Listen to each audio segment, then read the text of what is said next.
Hey, so hi everyone, welcome back to this channel. So in this video, I'm gonna discuss the C and E problem of Codeforces round 962 that is rated for division 3. तो ये दोनों problem काफी intuitive है, that's why I'm making this video. तो before moving to its solution, I would like to just explain the problem statement briefly कि see problem क्या बोल रखा है. तो सी प्रॉब्लम लाइक काफी इजी है समझना कि इसमें सिंपली तुम्हें बोल रखा है कि मैं आपको दो स्ट्रिंग दूंगा that is A and B, और साथ ही साथ आपको मैं क्यू क्वेरी दूंगा. फॉर एग्जाम्पल यहाँ पे क्यू है 3, हम लोगों को 3 क्वेरी मिलेगा. अब हमको बताना है कि इस क्वेरी में आपको दो रेंज दिया होगा that is L and R, और उस रेंज में आपको मिनिमम कितना ऑपरेशन करना है सच दैट कि हम इस रेंज को, अगर दोनों स्ट्रिंग का ये जो गिवन रेंज है एल और आर, इसको अगर सॉर्ट किया जाए तो वो रेंज आपस में बराबर हो पाता है या नहीं.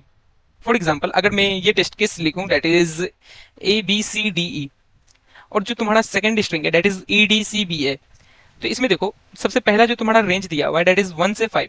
तो 1 से 5 में तुम्हारा स्ट्रिंग क्या क्या बन रहा है, ए बी सी डी ई, और सेकंड स्ट्रिंग बन रहा है ई डी सी बी ए. मतलब ये दोनों आपस में अगर सॉर्ट करेंगे तो बराबर हो जाएगा. मतलब the frequency of each character in this range from 1 to 5 on the both string are equal. तो मुझे कोई भी ऑपरेशन नहीं करना पड़ेगा, तो इसमें मिनिमम ऑपरेशन हो जाएगा 0, क्योंकि दोनों आपस में बराबर हो चुका है. वही अगर हम रेंज देखें सेकंड क्वेरी के लिए दैट इज 1 to 4, तो 1 to 4 में तुम्हें पहला स्ट्रिंग में जो सब स्ट्रिंग का रेंज बन रहा है that is A B C and D, but तुम्हारा जो सेकंड स्ट्रिंग है उसमें जो रेंज बन रहा है वो बन रहा है ए डी सी बी. तो यहाँ पे देखोगे कि पहला स्ट्रिंग में ए है और दूसरा स्ट्रिंग में ई है, ये दोनों आपस में मैच नहीं कर रहा है, लेकिन बाकी कैरेक्टर मैच कर पा रहा है that is B B C C and D D. तो मतलब इस ए को अगर हम चेंज कर देंगे ई में, तो ये 1 से लेकर 4 तक जो रेंज बन रहा है दोनों का बराबर हो जाएगा. मीन्स सॉर्ट करने के बाद दोनों का रेंज का वैल्यू बराबर हो जाएगा. तो दोनों रेंज में तुम्हारा all the count of character should be same. तो इसमें हमको ए को ई करना पड़ेगा सेकंड क्वेरी के लिए दैट इज फ्रॉम 1 to 4. तो इसलिए तुम्हारा सेकंड क्वेरी के लिए आंसर दिया है 1. और ये भी तुम देख सकते हो यहाँ पे लिखा भी है कि for the second query you need to set A 1 equal to E, then you will sort A 1 to 4, then the value of sorted A 1 to 4 is equal to the sorted B 1 to 4. तो ये था तुम्हारा problem statement, and I hope तुम्हें problem statement समझ में आया होगा. Now I gonna discuss its solution like how you gonna approach this kind of problem. तो तुम्हारा जो पहला टेस्ट केस था वो कुछ इस प्रकार दिया था कि स्ट्रिंग में तुम्हारा नंबर ऑफ कैरेक्टर 5 है और क्वेरी 3 है. ठीक है, तो हम सेकंड क्वेरी लेते हैं ताकि तुम्हें इस प्रॉब्लम को समझने में इजी होगा. तो सेकंड क्वेरी था तुम्हारा 1 से 4 तक. ठीक है भैया, तो इस चीज को बताने से पहले हम तुमसे एक चीज पूछना चाहते हैं, क्योंकि ये क्वेरी का क्वेश्चन है तो तुमको ये चीज को ऑप्टिमली निकालना पड़ेगा हर एक क्वेरी के लिए. तो हम तुमसे एक क्वेश्चन पूछना चाहते हैं, ठीक है, कि तुम स्ट्रिंग 1 में मुझे बताओ 1 से लेकर 4 तक कितना ए आ रहा है. तो देखेंगे कि 1 to 4 में भैया एक ही ए था तो हम लिख देंगे 1. ठीक है, अच्छा बी बताओ तो कितना आ रहा है 1 से 4 में. तो तुम बोलेगा भैया 1 आ रहा है. अच्छा सी बताओ तो भैया 1 आ रहा है. अच्छा डी बताओ तो भैया 1 आ रहा है. अच्छा ई बताओ तो भैया 1 से 4 में तो ई 0 आ रहा है. अच्छा एफ बताओ तो 0 आ रहा है. तो मतलब इसके बाद तो सारा 0 है, ये तो तुमको ही पता है. तो जेड तक 0 आ रहा है. तो तुमको ये नंबर ऑफ कैरेक्टर कितना है 26. तो तुम हमको हर बार कोई सा भी क्वेरी देगा तो ये 26 कैरेक्टर का डाटा तुम दे सकते हो क्या. तो बोलेगा हाँ भैया क्यों नहीं. तो हम बोलेंगे कैसे. तो बोलेगा भैया हम एल से आर लूप चलाएंगे, जो हम मुझे रेंज दिया होगा 1 से 4 लूप चलाएंगे और कैलकुलेट करके आपको दे देंगे. तो इसका टाइम कॉम्प्लेक्सिटी कितना जाएगा. तो उसका टाइम कॉम्प्लेक्सिटी भैया यही जाएगा कि हम एल से आर चलेंगे और आपको हर बार डाटा दे रहे हैं तो टाइम कॉम्प्लेक्सिटी एल से आर चला जाएगा. तो हम बोलेंगे नहीं यार, हमको बिग ऑफ 1 में तुम ये चीज निकाल के दो. मीन्स हर एक डिफरेंट कैरेक्टर जो बन रहा है 26 साइज का, वो उन सभी कैरेक्टर का वैल्यू कितना बार प्रेजेंट है इस रेंज में, ये चीज हमको तुम बिग ऑफ 1 में निकाल के दो. 1 में इन द सेंस कि कैरेक्टर ए के लिए कितना काउंट आ रहा है इस रेंज में, कैरेक्टर बी के लिए कितना काउंट आ रहा है इस रेंज में, कैरेक्टर सी के लिए कितना काउंट आ रहा है इस रेंज में, कैरेक्टर डी के लिए कितना काउंट आ रहा है इस रेंज में. ये सारा रेंज का जो तुम कैलकुलेशन कर रहे हो ये बिग ऑफ 1 में मुझे दो. तो तुम बोलेगा भैया ये तो नहीं आता, ये तो सीखने आए हैं. तो चलो सिखाते तुमको. मीन्स ये तो बेसिक है, मतलब तुम ये चीज तो सीख ही लो. ये चीज तुमको not only in this problem but हमेशा तुम्हें यूज आएगा. मैं जनरली एटकोडर दिया करता था पहले, एटकोडर का कॉन्टेस्ट, तो उसका डी प्रॉब्लम मुझे काफी मिलता था जो इस टाइप का ही रहता था कि तुम्हें रेंज से कुछ अपडेट निकालना है, रेंज से वैल्यू निकालना है जो तुम्हारा टीएलई ना दे, big of N time complexity में ना हो. तो इस टाइप का प्रॉब्लम तुमको वहां पे काफी ज्यादा मिलेगा. सो एनी हाउ, मैं यहाँ पे बोल रहा हूँ कि तुम हमको ए का अकाउंट बिग ऑफ 1 में कैसे दोगे, सिमिलरली बी का अकाउंट बिग ऑफ 1 में कैसे दोगे, सी का अकाउंट बिग ऑफ 1 में कैसे दोगे. तो हम बोल रहे हैं कि क्यों ना हम एक डीपी बना लें, जैसे प्रीफिक्स का डीपी जो हमेशा मेरा काउंट रखेगा. तो जैसे कि मेरे पास जो स्ट्रिंग S1 था उसमें अगर हम उसका वैल्यू को प्रिंट करें तो ये है ए बी सी डी ई, साथ में हम इंडेक्सिंग भी कर देते हैं दैट इज 1 2 3 4 5. तो हमें एक वेक्टर बनाए ए, ठीक है, एक वेक्टर बनाए ए, और इसमें हम प्रीफिक्स सम रख रहे हैं कि ए कहाँ कहाँ प्रेजेंट था, उसका प्रीफिक्स सम दो मुझे। बट क्योंकि ए तो बस एक फर्स्ट इंडेक्स पे प्रेजेंट था, तो ये लिखेगा यहाँ पे 1 और सारा रहेगा 0 0 0 0 कि ए यहीं प्रेजेंट है। तो इसका प्रीफिक्स सम दो मुझे। तो ए का प्रीफिक्स सम बनेगा आपका 1, लेट मी राइट इट, या 1 1 1 1 1। अब हमसे कोई पूछेगा कि 1 से 4 में ए कितना बार प्रेजेंट है, तो हम बस जो वैल्यू रहेगा 4 पे वो आउटपुट करेंगे, that prefix of A of 4 minus, और इसके पीछे जो वैल्यू होगा उसे माइनस कर देंगे। ये चीज तो आता ही होगा, क्योंकि ये चीज that is prefix of A at index 1 minus 1 that is 0। तो 0 पे तो कुछ है नहीं, तो तुमको ये चीज माइनस भी नहीं करेगा चलेगा, बट इवन दो मैं लिख देता हूं कि 0 पे तुम 0 मान के चलना। तो ये चीज तुम्हारा एक्चुअली में क्या है, prefix of A at index 4 minus prefix of A at index 0 is nothing but the sum of this range that is from 1 to 4। अच्छे से देखो, और इस रेंज में एक्चुअली में क्या है, इस रेंज का सम में क्या है, number of A present at index from 1 to 4। अच्छा भैया, आप समझ में आ रहा है कि आप बिग ऑफ 1 में कैसे निकाल के देंगे। तो भैया एक बात बताइए कि आप ये जो डीपी बनाए हैं, मीन्स ये जो प्रीफिक्स वेक्टर बनाए हैं ए के लिए, तो ये तो हमको बी के लिए भी बनाना पड़ेगा। तो हाँ यार, ये तो बनाना पड़ेगा तुमको, तभी तो तुम दोगे। तो भैया ये तो सी के लिए भी बनाना पड़ेगा। हाँ यार, बनाना पड़ेगा, मतलब डी ई एफ करते करते जेड के लिए भी बनाना पड़ेगा। तो हाँ यार, बनाना तो पड़ेगा। तो भैया स्पेस कॉम्प्लेक्सिटी तो काफी ज्यादा चला जाएगा। तो यार क्या ही जाएगा, 26 क्रॉस एन जाएगा। और इस 26 क्रॉस एन का डाटा तुम रखोगे तो तुम बिग ऑफ 1 में तो फेच कर पा रहे हो ना हर क्वेरी के लिए आंसर। वरना अगर इस डाटा को तुम नहीं रखोगे तो तुम क्वेरी का आंसर हर बार बिग ऑफ एन में दे रहे हो।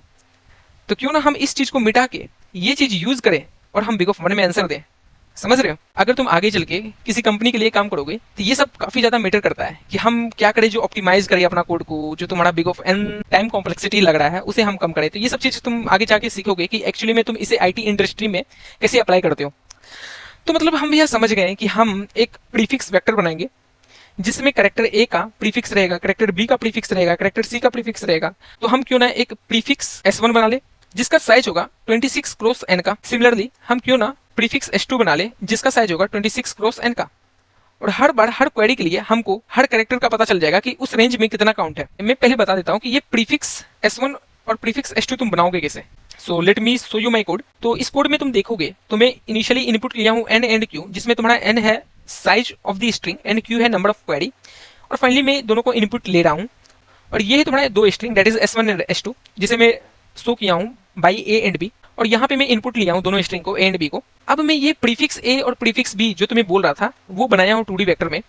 That is frequency of A means string ए का सारा फ्रीक्वेंसी रखेगा हर एक कैरेक्टर का ये, और ये फ्रीक्वेंसी ऑफ बी तुम्हारा स्ट्रिंग बी का हर एक कैरेक्टर का फ्रीक्वेंसी रखेगा। और इसका साइज कितना होगा तो अभी हम बताए थे 26 क्रॉस एन।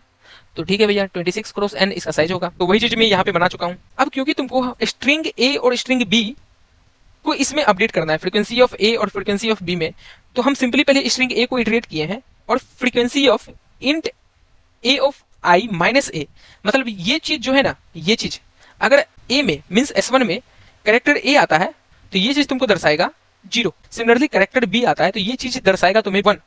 कैरेक्टर सी आता है तो ये चीज दर्शाएगा तुम्हें 2। Similarly dot dot dot character Z आता है तो ये चीज दर्शाएगा तुम्हें 25। ये चीज तुम्हारा जो है वही चीज कर रहा है कि हर एक कैरेक्टर का एक्चुअली में वैल्यू निकाल रहा है, मैपिंग वैल्यू, कि ए को 0 से तुम इंडिकेट कर दो, बी को 1 से इंडिकेट कर दो, सी को 2 से इंडिकेट कर दो, और फाइनली ये तो तुम्हारा इंडेक्स है जो तुम्हें पता था। अब क्योंकि मुझे कोई कैरेक्टर मिला है तो उस कैरेक्टर को मुझे इंक्रीमेंट करना पड़ेगा ना सबसे पहले, तब हम जाके आगे प्रीफिक्स में अपडेट कर देंगे। तो सबसे पहले हर एक जो कैरेक्टर मिला है जिस इंडेक्स पे, तो उस चीज को मैं अपडेट कर रहा हूँ, मीन्स 0 से प्लस प्लस कर रहा हूँ। ठीक है, सिमिलरली ये चीज मैं बी के लिए भी कर रहा हूँ। तो यहाँ तक जो तुम्हारा लाइन नंबर 34 तक है, यहाँ तक तुम्हारा कोड जो है कुछ इस प्रकार दिखेगा कि तुम्हारा जो S1 है वो है A B C D E। तो तुम जो फ्रीक्वेंसी ऑफ ए बनाए थे तो उसमें क्या रखे थे एक्चुअली में 26 क्रॉस एन का frequency of A 2D vector बनाए थे। तो तुम्हारा A B C D E F G ये तो जाते रहेगा जेड तक, और ये तुम्हारा रहेगा इंडेक्स 0 1 2 3 4 5। एक्चुअली आई गेस 5 ही इंडेक्स है, 4 ही इंडेक्स, एक्चुअली आई गेस यहाँ पे 4 ही इंडेक्स है, 3 4। ठीक है, तो ये 4 तक जाएगा। और जो मैं लाइन नंबर 35 आई थिंक 35 तक जो अपडेट किया था वो तुम्हें कुछ इस प्रकार दिखेगा। तो लाइन नंबर 34 तुम्हें इस प्रकार दिखेगा कि 0 इंडेक्स पे मेरा ए है तो इसको तुम 1 करो, 1 इंडेक्स पे मेरा बी है तो बी मतलब तुम्हारा सेकंड रो दर्शा रहा है तो 1 इंडेक्स को अपडेट करो। सेकंड इंडेक्स पे सी है तो सी तुम्हारा थर्ड रो दिखा रहा है तो इसका जाकर सेकंड इंडेक्स पे इसे अपडेट करो। डी है तुम्हारा थर्ड इंडेक्स पे तो डी तुम्हारा यहाँ पे फोर्थ रो पे है तो यहाँ पे थर्ड इंडेक्स पे हम डी अपडेट करेंगे। सिमिलरली तुम्हारा ई है फोर्थ इंडेक्स पे, तो यहाँ पे तुम्हारा ई अपडेट हो जाएगा। तो ये चीज तुम्हारा अपडेट हो जाएगा अभी तक। अब फाइनली हम उसके बाद प्रीफिक्स अपडेट करने के लिए सिंपली हम हर एक रो के लिए हम प्रीफिक्स को अपडेट कर रहे हैं। That is apply the loop from index 1 to n and add the previous value to your current value. तो वही चीज मैं यहाँ पे अप्लाई कर रहा हूँ कि मान लो तुमको अब प्रीफिक्स अपडेट करना है, तो इसका वैल्यू पिछले वाले से ऐड कर दो, तो ये बन जाएगा 1। फिर इसका वैल्यू पिछले वाले से ऐड कर दो, तो ये बन जाएगा 1। तो ये 1 1 1 रहेगा, और ये तुम्हारा एज इट इज 0 रहेगा। जहाँ पे कुछ नहीं बढ़े वहां समझना कि 0 है, क्योंकि मैं वेक्टर को जब इनिशियलाइज किया था तो 0 से ही इनिशियलाइज किया था। अब इस चीज को पीछे से अपडेट करो सम से, तो ये बनेगा 1। इस चीज को अपडेट करो तो ये बनेगा 1 1।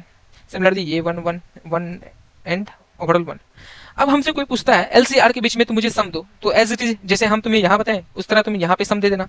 तो यही था हमारा कोड कि यहाँ तक तो मुझे पता चल गया कि मेरा प्रीफिक्स ए और प्रीफिक्स बी कैसे बनेगा, यहाँ तक जो लाइन नंबर 42 तक है। और ये कोड मैं तुम्हें डिस्क्रिप्शन में भी डाल दूंगा so that you can access it easily. अब आगे का काम बताते हैं कि हर क्वेरी के लिए तुम इजिली आंसर कैसे निकालोगे। अब यहाँ पे तुम एक चीज सोचो कि तुमको जो क्वेरी दिया था वो दैट इज 1 to 4 दिया था क्वेरी, ठीक है। और तुम्हारा S1 में है ABCD और S2 में है तुम्हारा EBCD, ठीक है। तो EBCD से अच्छा हम ऐसा कुछ लिखते हैं कि A तो है नहीं एक्चुअली में, यहाँ B है, C है, D है और E यहाँ पे है, ठीक है, और यहाँ पे E नहीं है। तो तुम इस चीज को कैसे निकालोगे कि हमको कितना मिनिमम ऑपरेशन लगेगा दोनों को इक्वल करने में। तो हम क्यों ना दोनों स्ट्रिंग के लिए सेम कैरेक्टर का पहले काउंट निकाल लें, कि जैसे हम पता किए कि स्ट्रिंग S1 में A का काउंट कितना है, सिमिलरली स्ट्रिंग S2 में A का काउंट कितना है। तो स्ट्रिंग S1 में A का काउंट 1 है, S2 में A का काउंट 0 है। तो मतलब इससे यही पता चल रहा है कि मुझे इस A को तो हटाना है कोई एक ऑपरेशन करके। अब कुछ हम इसमें ऐसा ऑपरेशन करेंगे ताकि जो S2 में होगा उसको ये फुलफिल कर दे।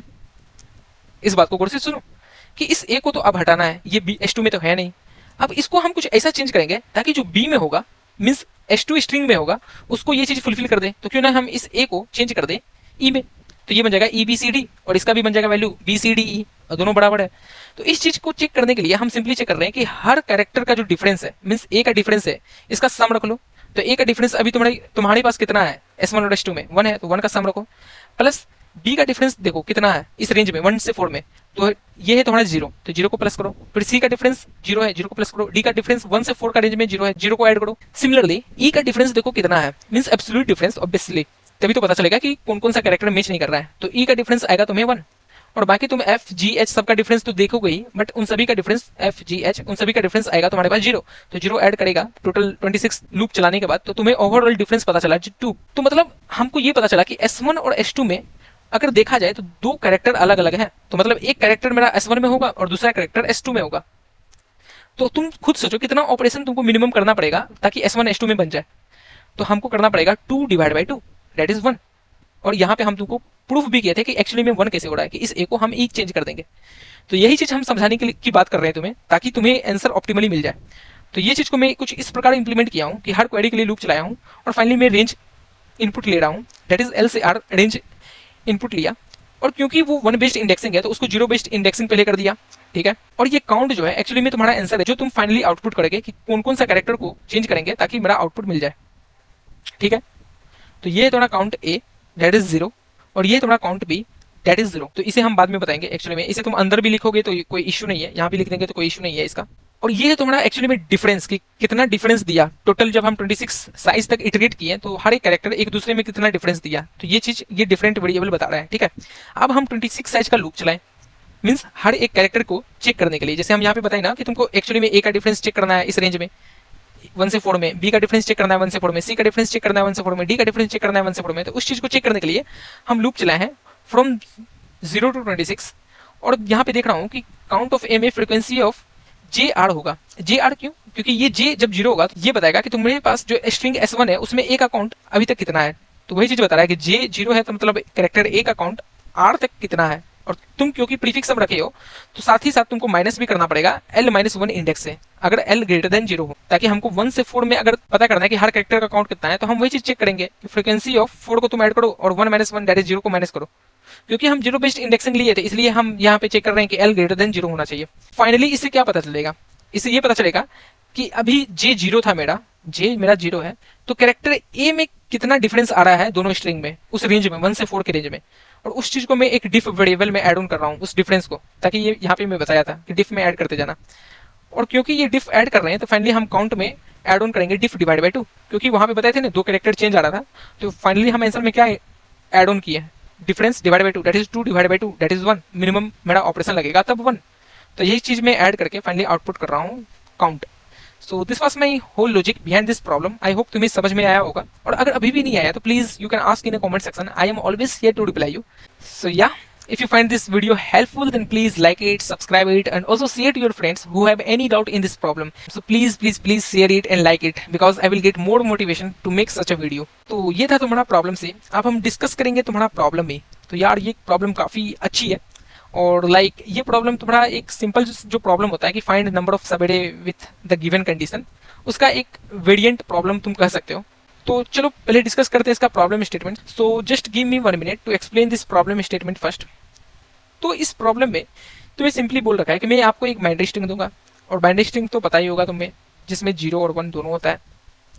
अब तुमको बताना है कि हर एक एल से आर रेंज के लिए, एल से आर रेंज छोड़ो, बस सिंपली तुमको बताना है कि हर एक सब एरे के लिए, हर एक सब एरे, फॉर एग्जाम्पल सब एरे क्या होता है, अगर तुम देखोगे सब एरे क्या होता है, मीन्स जैसे 0 1 0 1 0 0 है, ठीक है, तो ये सब एरे, ये सब एरे, ये सब एरे, ये भी सब एरे, ये भी सब एरे, कुछ भी मतलब कोई भी पार्ट ले लो वो सब एरे बनता है। इस प्रॉब्लम के लिए आप बताइए कि हर एक सब एरे के लिए ऐसा कितना पेयर है सच दैट कि x is greater than l and y is less then r such that y is greater than x। मतलब उस सब एरे में x और y का पेयर ऐसा कितना बन रहा है सच दैट कि उस x और y सब स्ट्रिंग में number of 0 is equal to number of 1 हो।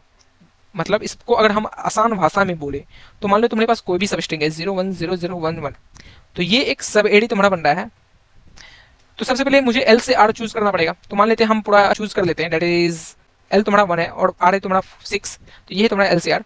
अब इस चीज में बताना है कि ऐसा कितना सब एरे बन रहा है एक्स और वाई इस रेंज के अंदर सच दैट उस सब एरे में जो कि एक्स से स्टार्ट होकर वाई तक जाता है उसमें नंबर ऑफ 0 1 के बराबर है, नंबर ऑफ 0 नंबर ऑफ 1 के बराबर है। इस रेंज में अगर तुम देखोगे तो एक 2 से 3 सब एरे बन रहा है जिसमें number of 0 is equal to number of 1 है, एक 4 से 5 सब एरे बन रहा है जिसमें number of 0 equal to number of 1 है, एक तो तुम्हारा 2 से 5 तक सब एरे बन रहा है जिसमें नंबर ऑफ 0 नंबर ऑफ 1 के बराबर है, एंड फाइनली एक 1 से 6 सब एरे बन रहा है जिसमें नंबर ऑफ 0 1 के बराबर है। तो मतलब इस रेंज के लिए मुझे पता चल गया कि ये 4 आंसर तो है, बाकी एक्स्ट्रा और तो कोई मुझे दिख नहीं रहा है। तो मतलब आई गेस तुम्हें प्रॉब्लम स्टेटमेंट समझ में आया होगा कि यही चीज तुमको अब हर एक सब एरे के लिए काउंट करके फाइनली आंसर बताना है कि कितना आंसर आ रहा है, ठीक है। तो चलो डिस्कस करते हैं इसका प्रॉब्लम सॉल्यूशन। तो इस चीज को समझाने से पहले मैं तुमसे एक सिंपल प्रॉब्लम पूछता हूँ कि अगर मान लो मैं तुम्हें बाइनरी स्ट्रिंग दूंगा जिसमें 0 1 0 0 1 1 कुछ भी हो, ठीक है। अब मैं पूछूंगा कि count number of subarray, count number of subarray such that number of 1 equal to number of 0। ये चीज अगर तुमसे सब प्रॉब्लम में पूछता हूं तो तुम कैसे निकालोगे? और आई थिंक ये लीड कोड का कॉन्टेस्ट में ये सेम प्रॉब्लम आ चुका है आई गेस, या फिर इसका वेरिएंट, और इसका सोल्यूशन मैं इस चैनल पे भी बता चुका हूँ। इस चैनल पे भी मैं सेम सोल्यूशन बताया हूँ ये प्रॉब्लम का, सब प्रॉब्लम का, कि count number of subarray such that number of 1 equal to number of 0, और मैं वहां पे काफी अच्छा से समझाया भी था इसे। बट कोई ना, फिर भी मैं एक ब्रीफ आइडिया दे देता हूँ कि अगर ये चीज तुम्हें नहीं आता तो इस चीज को ऐसे करना है कि जब भी तुम्हें काउंट आपस में बराबर करना है और तुम्हें नंबर ऑफ एलिमेंट 2 ही है, दैट इज बाइनरी स्ट्रिंग दिया हुआ है, दैट इज 0 और 1, और उसमें बताना है कि 0 का काउंट 1 के बराबर ऐसा कितना सब एरे में है, तो तुम सिंपली 0 को -1 कंसीडर करो और 1 को 1 कंसीडर करो। क्योंकि तुम अब 0 को -1 कंसीडर करोगे और 1 को एज इट इज 1 कंसीडर करोगे तो ये प्रॉब्लम काफी सिंपल बन जाएगा कि count number of subarray with sum is equal to 0, count number of subarray with sum is equal to 0।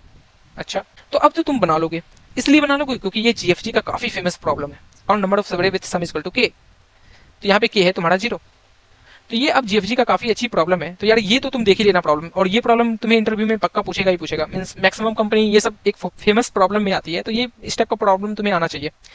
तो क्योंकि अब मुझे बताना है कि ऐसा कितना सब एरे बन रहा है जिसका सम 0 है, तो उस चीज के लिए हम क्या करते हैं एक्चुअली मैप यूज करते हैं कि map of 0 is equal to 1, कि बोल के रखते हैं कि अभी मेरे पास 0 सम का एक सब एरे मिल चुका है, और जैसे जैसे आगे बढ़ते जाते हैं तो हम प्रीवियस में जो उस सम का वैल्यू होगा उसे हम सब एरे मान के ऐड कर लेते हैं। जैसे मान लो हम ये बोलना चाह रहे हैं कि इनिशियली यहाँ पे तुम्हारा -1 था, तो प्रीफिक्स सम तो तुम्हारा -1 ही बनेगा, तो एमपी ऑफ -1 को हम प्लस प्लस करते हैं कि एक तुम्हारा -1 प्रीफिक्स सम आ चुका है, तो ये प्लस प्लस होकर 1 बनेगा। अब दोबारा तुम यहाँ आओगे तो तुम्हारा प्रीफिक्स सम बन जाएगा 0। अब क्योंकि बड़ा एमपी ऑफ 0 ऑलरेडी 1 हो चुका था, तो हम अपने फाइनल आंसर में ऐड करेंगे 1, हम अपने फाइनल आंसर में ऐड करेंगे 1, ताकि मेरा यहाँ पे एक 0 सम का सब एरे एंड हो चुका है इससे पहले एक, तो ये तो एक मेरा आंसर कंट्रीब्यूट कर रहा है ना, तो इसलिए हम आंसर में ऐड करेंगे और एमपी ऑफ 0 को फर्दर प्लस प्लस करके 2 कर देंगे। फिर आगे बढ़ेंगे, अब मेरा सबेरे सम बन रहा है -1, तो हम पूछेंगे मैप में क्या -1 प्रेजेंट है क्या? हाँ, एक तो प्रेजेंट है, तो अपने फाइनल आंसर में एक ऐड कर लेंगे। ठीक है, इसलिए ऐड करेंगे क्योंकि तुम खुद देखो -1 तुम्हारा ये था, मतलब उसके बाद वाला जो सबेरे बन रहा होगा दैट इज 10, इसमें तुम देखो जो सबेरे बन रहा है इसमें number of zero equal to number of 1 है, या तुम कह लो कि sum of this subarray is equal to 0 है, दैट इज 1 -1 0 है। तो इसलिए हम एमपी ऑफ -1 का वैल्यू ऐड ऑन कर रहे हैं और साथ ही साथ एमपी ऑफ -1 में प्लस प्लस करके इसे 2 कर देंगे। तो इस तरह तुम करोगे तो तुम्हें सारा सबेरे मिल जाएगा जिसका सम 0 होगा। Sum 0 in the sense count of 0 is equal to count of 1 in this given binary string. ठीक है, तो भैया ये चीज तो मुझे पता चल गया। अब हमको सेकंड चीज बताओ जो हम तुमसे पूछना चाहते हैं कि इसमें पहला तो ऑब्जर्वेशन यही था कि ये चीज आना चाहिए। अब सेकंड चीज जो तुम्हें आना चाहिए वो ये आना चाहिए कि मान लो तुम्हारे पास स्ट्रिंग है जो कि 6 लेंथ का है, 1 2 3 4 5 6। ठीक है, और इस स्ट्रिंग में तुम्हें 3 से 4 जो सबड़े है उसमें number of 0 equal to number of 1 है। मीन्स ये 3 से 4 में यहाँ पे 0 है और यहाँ पे 1 है। तो अब बताओ ये ऐसा कितना सब स्ट्रिंग के लिए कंट्रीब्यूट कर रहा है आंसर। मीन्स हम ये बोलना चाह रहे हैं कि क्वेश्चन में तुम्हें दे रखा था कि एफ ऑफ एल आर ये होता है कि इसके अंदर ऐसा कितना पॉइंट है X and Y such that X is less than Y और number of zeros is equal to number of ones in the substring that is starting from X ending at Y. ठीक है, ऐसा कितना condition fulfil हो रहा है। तो हम पहली चीज ये पता की है कि ऐसा कितना सब स्ट्रिंग है जिसमें number of 0 equal to number of 1 है। तो मान लो तुम्हारे पास एक सब स्ट्रिंग आता है 3 से 4 जिसमें number of 0 equal to number of 1 है। तो ऐसा कितना एफ ऑफ एल आर बनेगा इस 3 से 4 में। मीन्स ये 3 से 4 ऐसा कितना एफ ऑफ एल आर के लिए आंसर कंट्रीब्यूट करेगा। तो तुम बोलेगे भैया एक तो ये करेगा कि मान लेते हैं कि 1 से 4 तक अगर हम लेते हैं एल मीन्स एल लेते हैं 1 और आर लेते हैं 4, तो इसके अंदर एक तो पॉइंट ऐसा बनता है 3 दैट इज लेस देन 4 और सब स्ट्रिंग 3 से 4 में number of 1 equal to number of 0 है। ठीक है भैया, ये भी समझ में आ रहा है। मतलब 1 से 4 एक तो आंसर मेरा बनता है। दूसरा कंट्रीब्यूशन क्या बनता है दैट इज फ्रॉम 1 टू 5। तीसरा कंट्रीब्यूशन क्या बनता है that is from 1 to 6। Next contribution क्या बनता है दैट इज फ्रॉम 3 टू 4। देखोगे तो that is 3 to 4, that is from 2 to 4। तुम अच्छा से देखोगे तो एक तो ये भी तो बन रहा है ना 2 से 4 that is L equal to 2 R equal to 4। एक दूसरा तुम्हारा रेंज बन रहा है 2 टू 5 और तीसरा तुम्हारा रेंज बन रहा है 2 टू 6 और फाइनली एक तुम्हारा रेंज बन रहा है 3 टू 4 और अनदर क्या बन रहा है that is 3 to 5 and lastly तुम्हारा 3 टू 6। तो मतलब अगर 3 से 4 मेरे पास सबेड़े है जिसमें नंबर ऑफ 0 नंबर ऑफ 1 के बराबर है, तो ऐसा कितना F of L R satisfy कर रहा है इस कंडीशन के लिए। तो मेरे पास ऐसा अभी 9 एफ ऑफ एल आर है जो इसके लिए कंडीशन सेटिस्फाई कर रहा है। मीन्स ऐसा मेरे पास 9 एफ ऑफ एल आर है जिसके अंदर अगर हम पॉइंट एक्स वाई रखें तो गिवन कंडीशन सेटिस्फाई कर रहा है that is number of 0 equal to number of 1। ठीक है, तो इस चीज को हम ऑप्टिमली कैसे निकालेंगे। अब तो हम हर बार जाएंगे नहीं, हर एक सबड़े बनाएंगे नहीं और उसके अंदर देखेंगे नहीं। तो इस चीज को ऑप्टिमली निकालने के लिए तुम देखोगे एक चीज जो पहला ऑब्जर्वेशन है तुम्हारे पास 9 आंसर कैसे आ रहा है। 9 आंसर ऐसे आ रहा है कि हमको ये पता चल गया कि 3 से 4 में मेरा number of 0 equal to number of 1 है। तो मतलब यहाँ से कोई सा भी अगर हम एक्स पॉइंट ले 1 से लेकर 3 तक कोई सा भी पॉइंट को एक्स मान के चले और 4 से लेकर 6 तक दैट इज एन तक कोई सा भी पॉइंट को अगर हम वाई मान के चले तो ये रेंज कितना है तुम्हारे पास दैट इज लेफ्ट रेंज कुछ लेफ्ट आर मान के चलते हैं और ये रेंज को मान के चलते हैं राइट आर। तो तुम्हारा फाइनल ऐसा कितना एल से आर सबेड़े बन रहा है जिसमें ये कंडीशन सेटिस्फाई कर रहा है। तो that is nothing but left R multiply by right R that is 3 cross 3 ऐसा मेरे पास रेंज बन रहा है एफ ऑफ एल से आर जिसमें ये कंडीशन सेटिस्फाई कर रहा है। तो ये चीज हम ऑप्टिमली कैसे निकाले कि मेरे पास राइट का तो रेंज पता था क्योंकि 3 से 4 पे मेरा एंडिंग पॉइंट था, तो ये राइट का रेंज तो पता था कि मेरे पास आगे 3 एलिमेंट है, बट मेरे पास ये पीछे का आइडिया कुछ नहीं था कि पीछे कितना एलिमेंट है। तो इस चीज को आप कैसे पता करें कि पीछे का कितना एलिमेंट है उस चीज को, ताकि हम मल्टीप्लाई कर दें अपने राइट रेंज से। तो इस चीज को पता करने के लिए हम क्यों ना इस चीज को कहीं ना कहीं रख ले, पहले से किसी मैप में रख ले। यही रेंज यहाँ पे 3 एलिमेंट है, किसी टाइम वो 4 एलिमेंट होगा, किसी के लिए 5 एलिमेंट होगा। तो इस चीज को क्यों ना हम पहले से मैप में रख लें। और एक और चीज, ये प्रॉब्लम को अगर तुम्हें समझ में नहीं आ रहा है ये प्रॉब्लम, तो इसको विजुअलाइज करो एक्चुअली में क्या हो रहा है और हम क्या बोलना चाह रहे हैं। ठीक है, तो हम तुमको अभी बताएं कि तुमको क्यों ना अपने लेफ्ट हैंड साइड का लेफ्ट रेंज कहीं ना कहीं पहले से रख लो और ताकि हम उसको राइट रेंज के साथ मल्टीप्लाई कर दे। तो चलो इस चीज को रखते हैं। तो तुम बताओ अब कि मान लेते तुम्हारे पास जो स्ट्रिंग है दैट इज 0 1 0 0 1 1 है। ठीक है, तो हम सबसे पहले क्या बोले कि 0 होगा तो उसको तुम पहले -1 बनाना और 1 होगा तो उसको 1 एज इट इज एज्यूम करना। तो -1 -1 1 1। ठीक है भैया, अब प्रीफिक्स हम लिखते हैं इस चीज का और साथ ही साथ इसको इंडेक्सिंग कर देता हूँ। तो ये इंडेक्सिंग होकर बनेगा 0 1 2 3 4 5। ठीक है, अब तुम्हारे पास जो मैप होगा उसमें एक्चुअली में क्या है कि मैप बताएगा कि ये करंट प्रीफिक्स सम में लेफ्ट रेंज कितना है। जैसे यहाँ पे तुम्हारा 3 से 4 में करंट प्रीफिक्स सम 0 ही बन रहा होगा ना, तभी तो तुम्हारा number of 0 equal to number of 1 बना। तो मतलब इससे पहले भी कहीं ना कहीं 0 बना होगा, तो 0 यहाँ बना होगा, तब तो इस रेंज को फिर वापस 0 बनाया है। तो ये 0 के लिए हम ये चीज तो डाटा रखे होंगे ना कि यहाँ पे कितना एलिमेंट आएगा इसके लिए, तो डेट इज 3 एलिमेंट आएगा, तो मतलब जितना एलिमेंट पहले से होगा उसमें +1 कर देंगे। तो वही चीज हम बता रहे हैं कि हम प्रीफिक्स सम करते जाएंगे और साथ ही साथ जितना भी left range means number of element on the left hand side होगा उसे भी ऐड ऑन करते जाएंगे अपने मैप में। तो हमको एक बेस केस अपडेट करना पड़ेगा कि एमपी ऑफ 0 को तुम्हें 1 मानना पड़ेगा। इसलिए 1 मानना पड़ेगा क्योंकि मान लो तुम्हें एक रेंज यही मिलता है डेट इज 0 और 1, तो इसका प्रीफिक्स सम क्या होगा -1 + 1 0। अब क्योंकि ये 0 होगा तो हम पूछेंगे ना कि तुम जहां से स्टार्ट हुए, ये सबड़ी जहां से स्टार्ट हुआ उसके पीछे कितना लेफ्ट रेंज का एलिमेंट है, तो वो किससे पूछने जाएगा, एमपी ऑफ 0 से। तो हम इसलिए मान के चल रहे हैं कि एक 0 प्रीफिक्स सम ऑलरेडी बन चुका है जिसका लेंथ 1 है, ठीक है।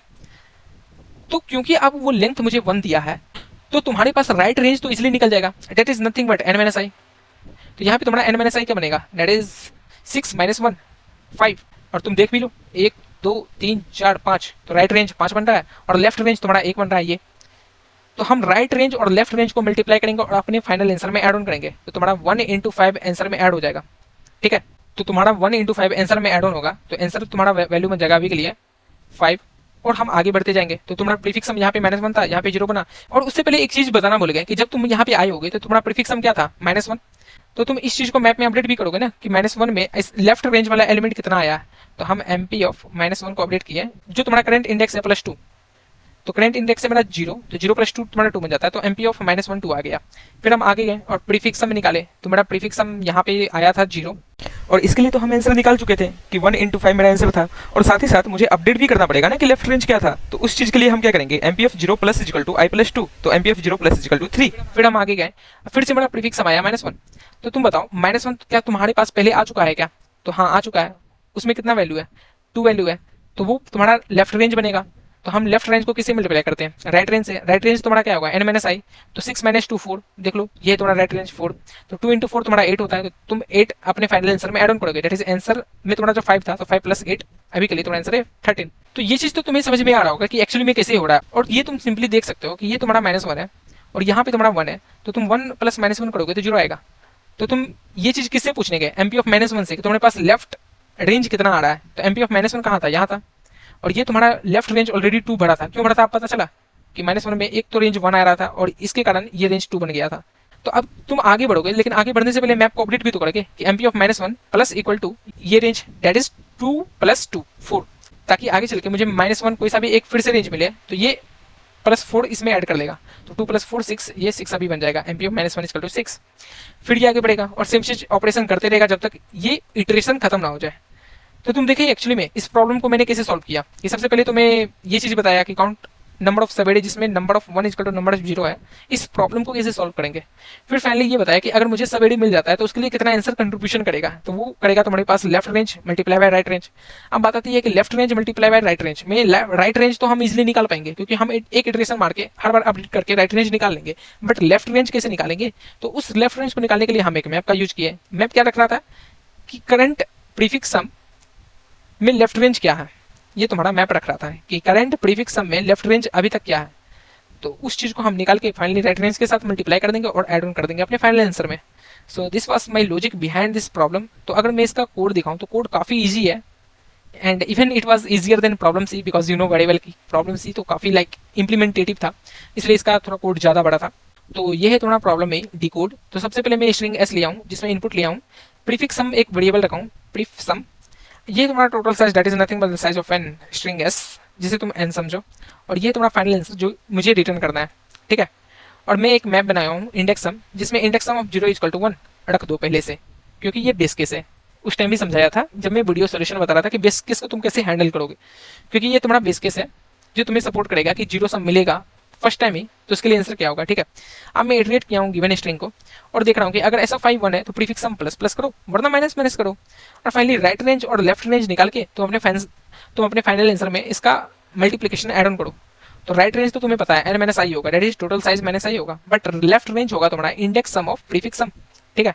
और फाइनली हम अपने आंसर में ऐड ऑन कर रहे हैं left range into right range. Mode इसलिए लगा रहे ताकि 10.9 + 7 ओवरफ्लो ना हो जाए, और ये चीज प्रॉब्लम में भी मेंशन किया था कि तुम मोड लगा देना। और फाइनली मैं जाते जाते इंडेक्स सम ऑफ प्रीफिक्स सम को अपडेट कर रहा हूँ i + 2 से, मींस ऐड ऑन कर रहा हूँ i + 2 वैल्यू, और फाइनली मैं उसका मोड ले रहा हूँ। सो ये था हमारा problem solution. So I hope तुम्हें समझ में आया होगा. If you have any doubt, any kind of doubt, so please ask in comment section and always try to use it as a doubt support because I am always here to reply you. So hope तुम्हें समझ में आया होगा. And one more request की if you find this video helpful then please like it, subscribe it, also share to your friends who have any doubt in this problem so that I get more motivation to make such a video. So thank you, have a nice day.